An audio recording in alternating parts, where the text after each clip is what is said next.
muito, né? Treinando direto, direto. Aí teve um sábado que ele antes de começar a treinar, aliás, fez o alongamento e tal, começou a treinar. Aí chegou no meio assim, parou, aí foi lá assoar o nariz, aí começou a sangrar, né? Escorrer. Eu falei assim, ixi. Aí ele ficou lá, pediu um tempo e tal. Aí o Ari foi lá dar uma olhada, tal, falou, não, você fica um pouquinho, levanta um pouquinho a cabeça, tal, né, para não descer muito, né, assim, não escorrer muito. Aí depois parou, aí continuou treinando, pá, forte, forte. Aí chegou quase no final, eu falei assim, não tô bom hoje, né, assim, tá dor de cabeça, né. Aí o Ari falou, isso, vamos medir pressão também, né, para ver o que tá acontecendo, e tal. Então tem algumas coisinhas que assim, você fica meio preocupado, né, assim, com ele, por mais forte que ele seja, assim, ele depois que ele passou a fase do das perdas, né, assim, primeiro da Hamako, aí depois do Tetsu, ele demorou, acho que uns quase 2 anos para recuperar e começar a voltar, né, voltar a treinar, tal. E ele realmente está se sentindo assim, que está chegando num ponto em que ele fala que a hora que você estiver muito bem, assim, treinando sempre, sempre, sempre, você vai estar conectado com o universo. Né? Quer dizer, é uma coisa que ele fala muito nisso, assim, que ele já está começando a sentir essa conexão. Então quer que todo mundo treine forte, porque diz que é uma sensação totalmente diferente do que a gente sente hoje, né? Assim, realmente é uma sensação muito, muito boa, muito gostosa. Né? Então, vocês têm que treinar também, que vão conseguir chegar nisso. Então, e hoje ele está assim muito forte, está treinando assim todo dia, dá aula, treina, está mudando, assim, aperfeiçoando o treino dele, né? Assim, tá mudando algumas coisas que ele já tinha feito, por exemplo, olha, eu comecei a treinar, tava no segundo ano da faculdade, isso foi em 78, comecei a treinar em 78, lá no Ipiranga ainda, que na verdade antes de começar a treinar eu assim, queria fazer artes marciais. Assim, não, achei que não tinha nada a ver. Aí depois nas outras eu fui visitando, aí do Shotokan, aí fui na academia que tinha lá do Sagara, aí do Ado, que era o Ono, tinham todas elas, era lá o mestre sentado na mesa, sentado, e o discípulo dando treino, dando treino, dando treino. E todas elas. Eu falei assim, poxa, que gozado, né? Assim, e a maioria dos mestres que vieram na época do Sensei pro Brasil também, estavam com academia e tal. E aí eu falei, aí tava conversando com meu amigo, ele falou assim, eu falei, olha, não achei assim, os treinos interessantes e tal, mas era sempre o discípulo que dava aula, né? Assim, e o mestre mesmo sentado na mesa. Aí ele falou assim, pô, vai lá, tem uma lá perto de casa, no Ipiranga, vai lá conhecer, né? Eu falei, tá bom, eu vou lá qualquer dia. Aí fui lá, era lá na Cursino, aí subi aquela escadona lá em cima, assim, né? Era no primeiro, segundo andar. Aí subi lá e tal, aí entrei no dojo lá, aí quem que tava lá? O sensei puxando treino e dando aula, puxando treino e dando aula, ele treinando e dando aula. Aí eu olhei aquilo lá e falei assim, cara, é aqui que eu vou treinar. Quer dizer, aí eu me matriculei, quer dizer, e tô lá com ele até hoje, né? Assim, realmente treinava pra caramba, apanhei muito também, treinava muito com o Carlão, o Carlos Rocha, né? Assim, e eu lá, novatinho e tal, não sei o quê, moleque ainda. Aí treinava sempre frente a frente, queria fazer com o Carlão, né? Assim, aí, nossa, eu ia lá, queria fazer frente a frente com ele, o Carlão Sensei te dava aquela luta, né? Comitê. Aí eu ia lá, fazia frente, falei, nossa, o que eu tomei de Ashibarai do Carlão assim, plá, aí caía no chão, aí levantava de novo, né? Ia lá, toda vez com o Carlão, mas assim, apanhei muito, apanhei assim, né? De querer estar lutando com ele e tal. mas era assim, ele acho que até ficava meio sem graça, porque ele pá, e pumba, dava uns achibaré assim, pá, cai. Mas era. E teve casos assim que são impressionantes, né? Que aí tinha uns caras que eram meio folgados, assim, que queria lutar, queria lutar. Aí ele fazia frente a frente e ia trocando, né? Aí tinha um que acertava o mais fraco, assim, mais baixo e tal. Quando o sensei via aquilo lá, aí o sensei chegava e falava pro Calão, Calão, já só dava um toquinho. Aí o Calão ia lá, aí fazia frente a frente com essa pessoa e tal.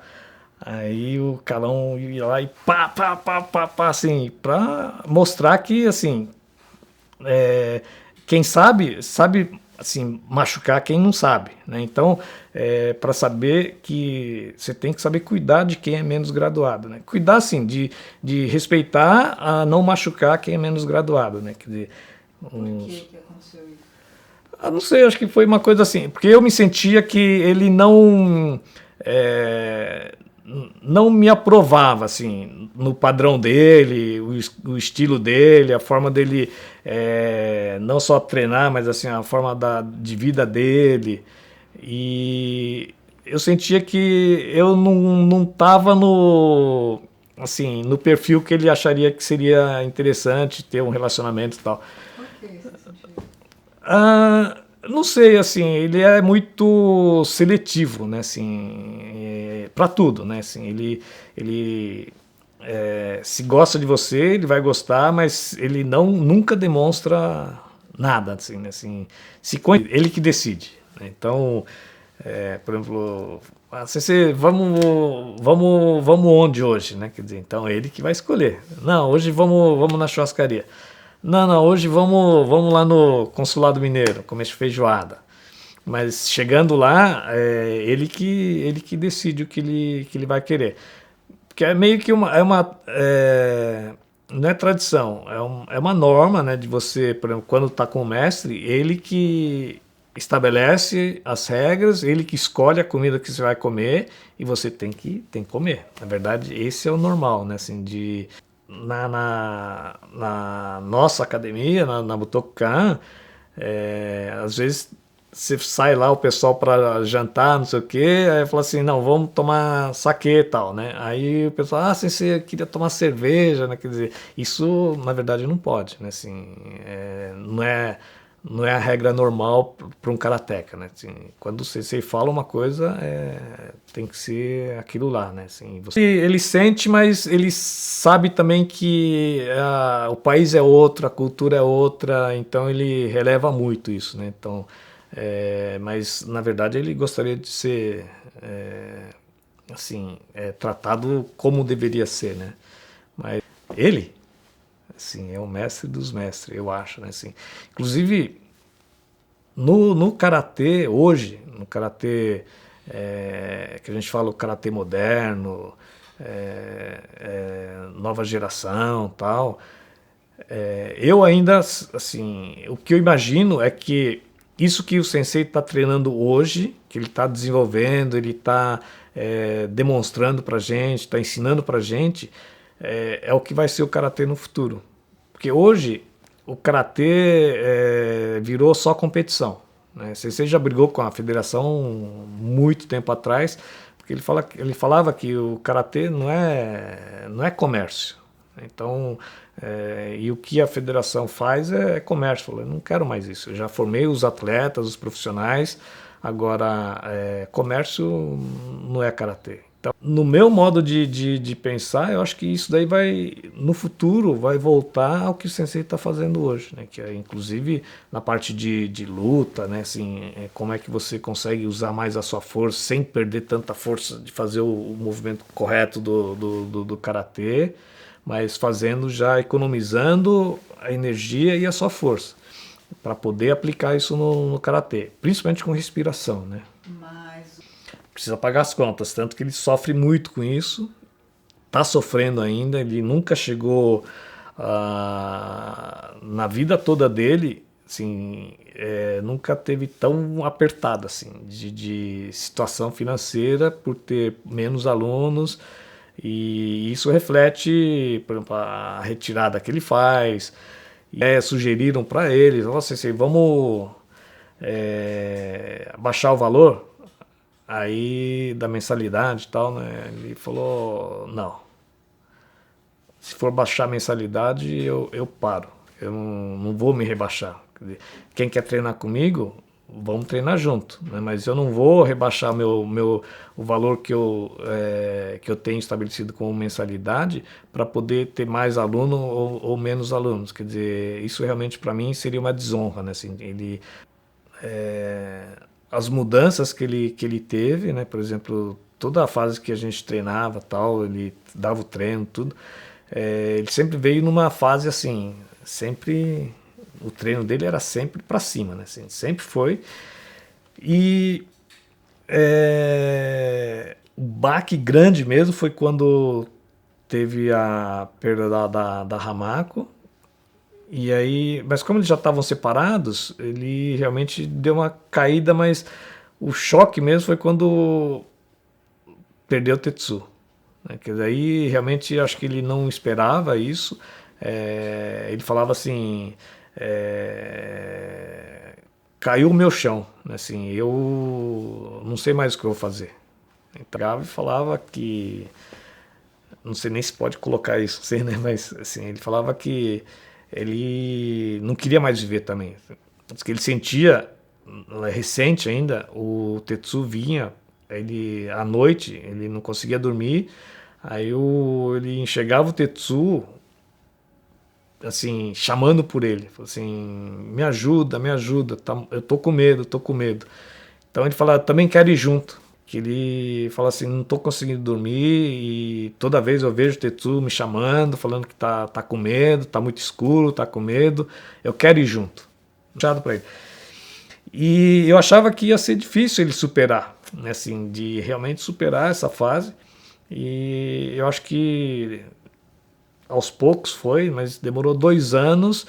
E acho que para mim a surpresa foi essa mudança que ele conseguiu dar, superando essa fase difícil dele e continuar treinando forte. Acho que hoje ele está cada vez mais forte, está voltando àquela escalada que ele tinha de treino forte para realmente desenvolver o karatê, né? Eu acho que assim acabou tudo para ele. Assim, foi assim para ele como se acabou para ele também, porque a ideia era dele dar continuidade, né, assim, no karatê que ele desenvolveu e tal, e a perda dele, assim, como se falou assim, não, acabou para mim também, eu vou morrer, não quero mais nada, né, assim, não vou ter mais quem vai continuar, né, então... E o que essa morte representou para você? Como foi que você viveu isso? Para mim foi assim uma surpresa, embora já vi o Tetsu começar a treinar quando ele tinha 5, 6 anos. Começaram a treinar ele, a Keiko lá, e depois a Hamako também, lá no Ipiranga. Eles começaram a treinar tal, pô, pequenininho. Aí teve uma época que, já adulto, ele assim, sentia muito a pressão, o peso de ser o filho do sensei. Então, eu tinha umas aulas particulares com o Tetsu e tal, e a gente conversava tal, né? E ele realmente falava que é difícil superar, assim, difícil não contentar, mas assim, deixar o sensei satisfeito. Ele é samurai. Inclusive, teve até um comentário do Isaka.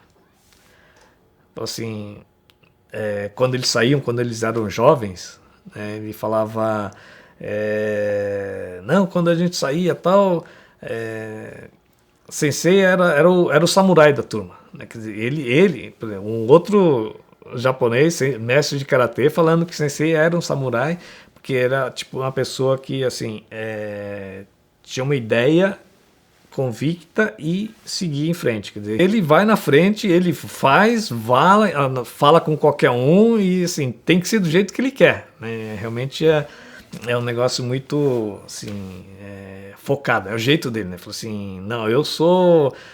Ele não demonstra, mas assim, no fundo ele tem isso daí que o pessoal tem que fazer o que ele quer, né? Mas você acha... Samurai é uma pessoa assim que é extremamente decidida em todas as coisas que ele vai fazer. E, por exemplo, uma vez que ele toma uma decisão de, ou que seja de lutar, ou de fazer qualquer movimento, ele vai ter que ir até o fim. Ele vai morrer ou não, ele tem que seguir até o fim. Ele vai, pessoa que é extremamente decidida, que não recua. Acho que esse é um caminho que ele segue, né? Não sei nem se o samurai é essa definição, mas para mim é isso daí. Os.